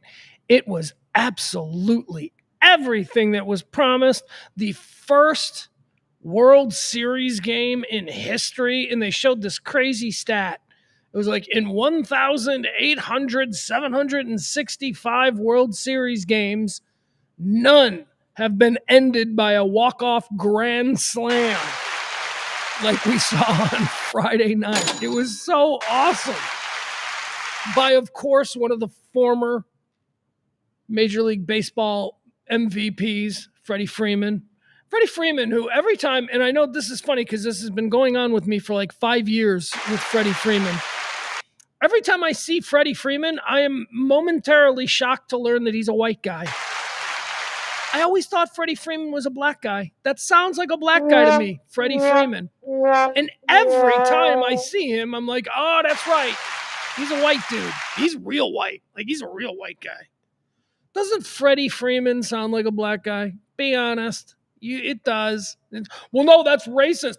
What do you mean it sounds like a black guy? Well, just based on my time on this planet and the people that I've met in my life experience, it seems to me that the name Freddie Freeman is more rhythmic, more, well, of course, you also have the etymology of the name Freeman, which was almost exclusively for about 100 years in this country, a name chosen by freed black slaves. But okay, let's not get distracted by that. Freddie, the colloquial use, the familiarity of a Freddie before that Freeman name. Well, you can see how I may have misjudged. Anyway, he's a white guy.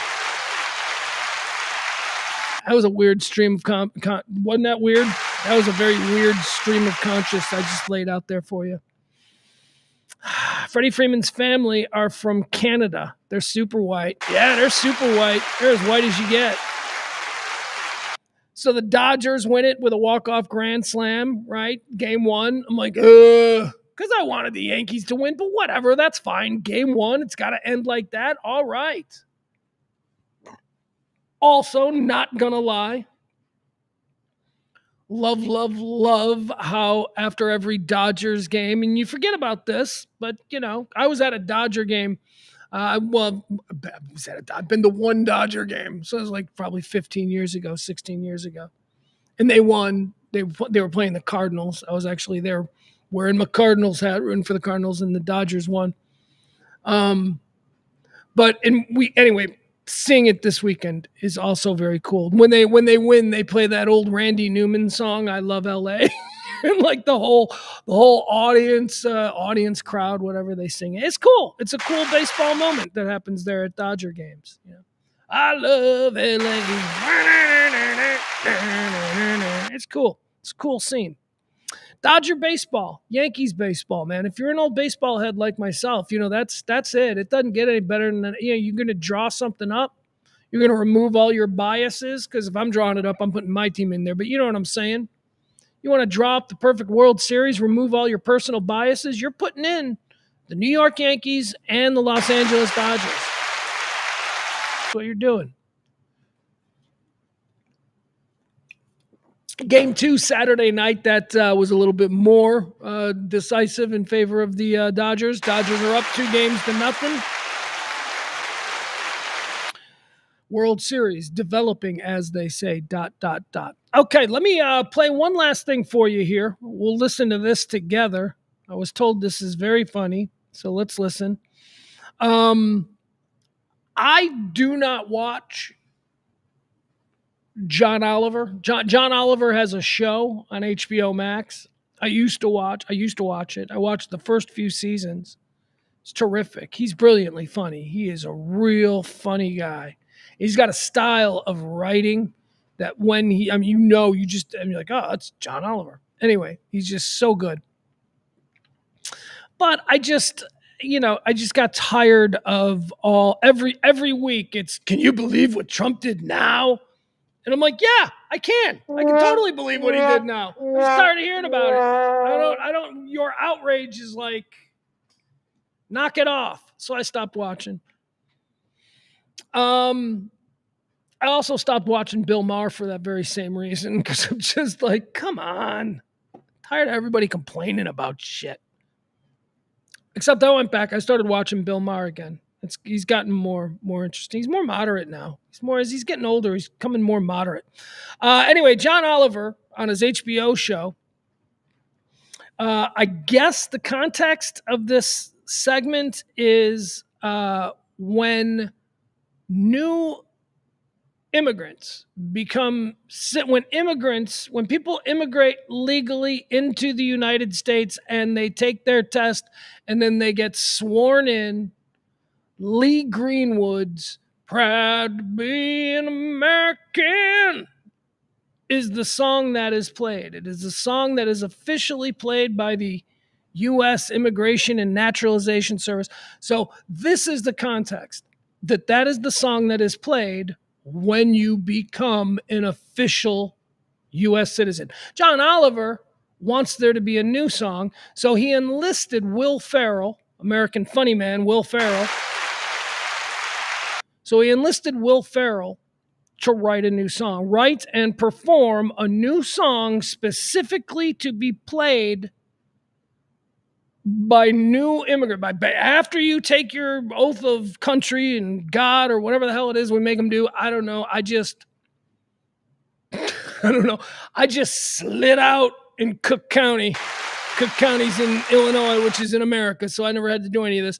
But apparently, you got to take an oath of all. You got to be like, I promise to be good to America. And then they play Lee Greenwood's song. So long story short, John Oliver said, hey, Will Ferrell, I don't like that they're using that song. Why don't you write a new song for it? And this is the song that Will Ferrell came up with. This is a song that Will Ferrell and John Oliver want to have played whenever people become American citizens from now on. Okay, let's check this out. Here we go. We'll watch the whole thing. I might stop it. You know how we do. We'll have fun. Yeah, there it is. You know what? I'm also going to make myself small. Dun, dun, dun, dun, dun, dun. Let me get rid of that. We'll get rid of that too. Then we'll enjoy this new song from Will Ferrell. A song that he believes is the perfect song. How do we find this? A song that he believes is the perfect song for newly minted Americans as they begin their journey as, well, newly minted Americans. Here you go. You studied hard, you did your best, filled out the forms and passed the test. Now you're part of a land that's so God blessed, and starting today, you're American.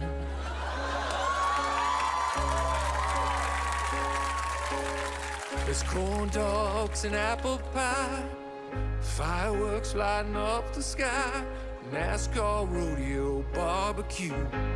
That stuff's American, now so are you. We learned our presidents and our laws. I think it's time to mention our flaws. We're a real big country with real big problems. We're kinda hoping you could help us solve them. Televangelists and fossil fuels, metal detectors in all our schools, private prisons and Mountain Dew. That stuff's American, now they're your problem too. Student debt and CTE, the war on drugs, Scientology, Boeing Airlines and Ted fucking Cruz. They're all American, now so are you.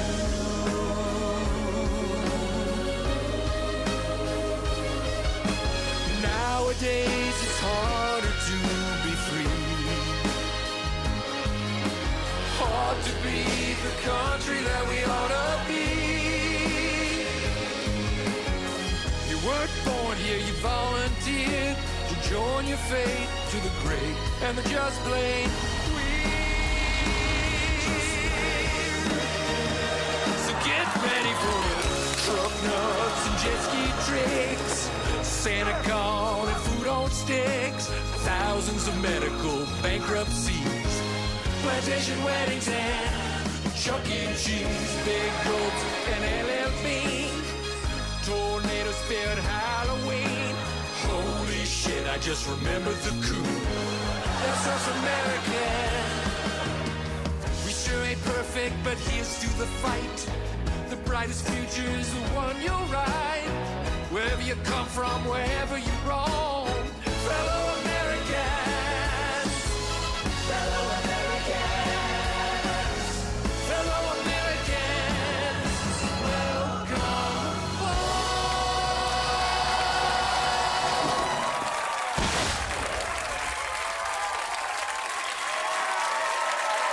That's our show. Thanks so much for watching. We'll see you next week. Good night.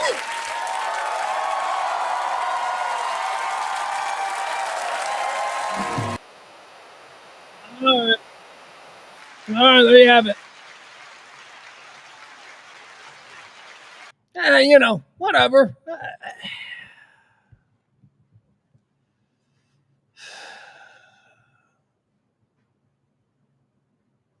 Funny, yeah. It's funny because it's John Oliver and Will Ferrell, and those people are funny. And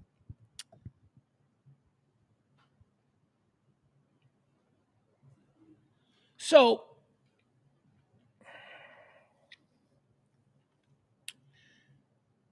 I'm getting a little tired, and I have been for a while. I'm getting a little tired of this whole idea that there's something wrong with this country. Like we could be doing it better. Like that we as a country, America, like that we could be kicking ass any harder than we are. And I just reject that. And maybe in some utopian world, maybe some parallel timeline. But I mean, just by any metric, I mean, we are pretty much still dominating the rest of the world on an even playing field. By that, I mean, just, all societies, whatever, all grinding it out. As a country, we have kind of figured out how to be the best at stuff. It is still pretty great to be an American, You got your Trump, the whole "Make America Great Again" thing, which I've always hated from the very beginning. I'm like, fuck you, make it great again. It is great. America is pretty great. You talking about making it perfect? Because that seems to be what you're asking for. You're asking for perfection, and I don't know that there's ever been a society that has achieved perfection. So stop that. And then you got that tongue-in-cheeky Hollywood anti-Americanism that we've been seeing for years and years, mostly in comedy, like that. All those things are true. America is, embarrassing. We do things that are embarrassing.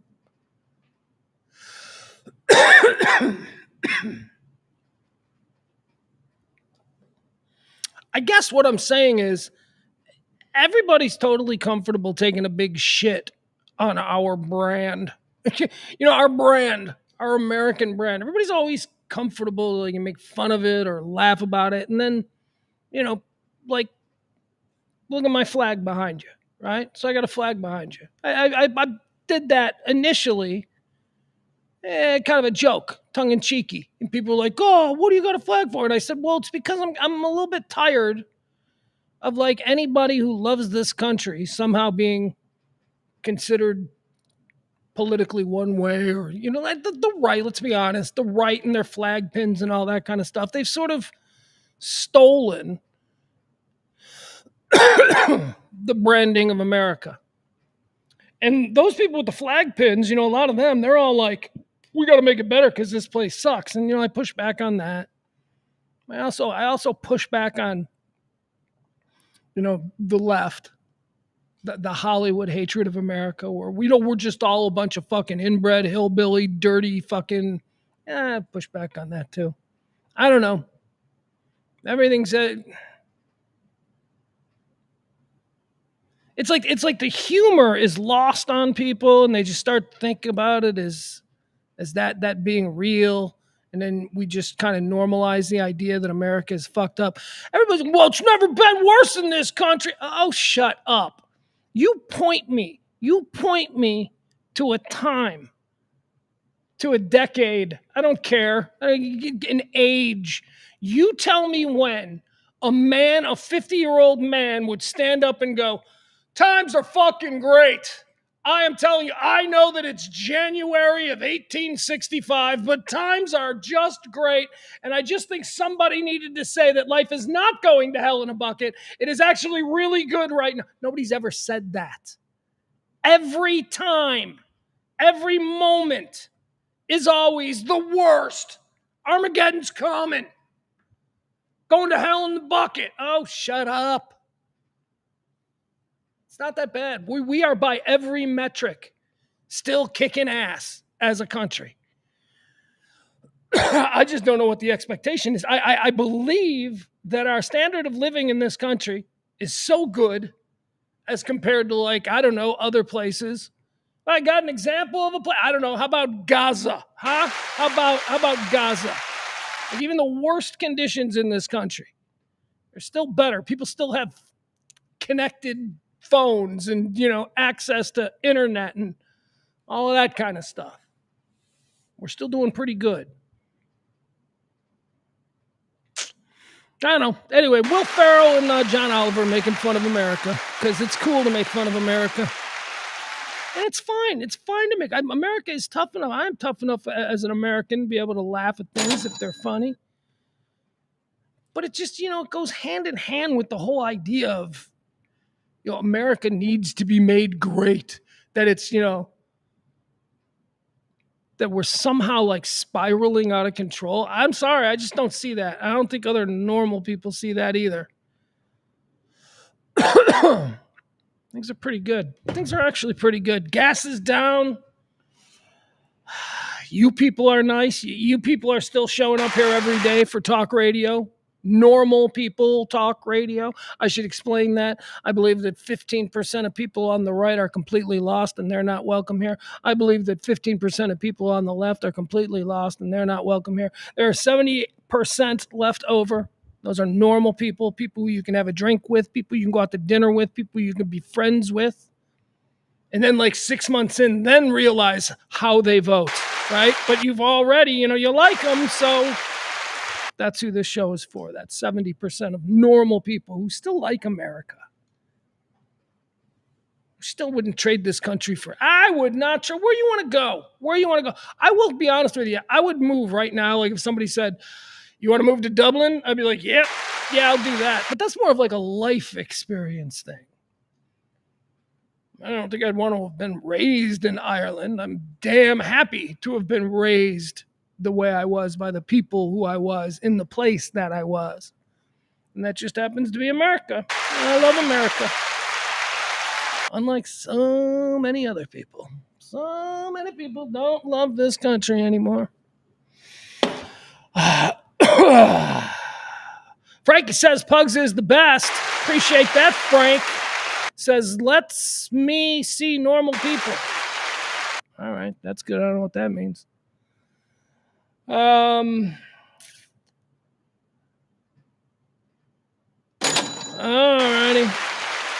All right, guys, I think that's about it. We're going to be done for today, okay? I got a whole bunch of other stuff we got to do here. Big doings here at RadioMisfits.com, Radio Misfits Dallas, the Kelly Moore Memorial Studios. So I'm going to skedaddle. We'll be back tomorrow. Like, follow, subscribe, do all of that stuff. Also, support if you can. We are in our pledge week. This is the end of the month where we try to cover all of our financial bases. We rarely do, but you people get us close enough that we can keep charging on. So drop a little something if you can. That would be greatly appreciated. And we'll see y'all back here tomorrow, roundabout noon-ish, here for more Rant with me, Pugs Moran, here in the Kelly Moore Memorial Studios in the beautiful E-Gallery on Radio Misfits. We are Radio Misfits Dallas, RadioMisfits.com.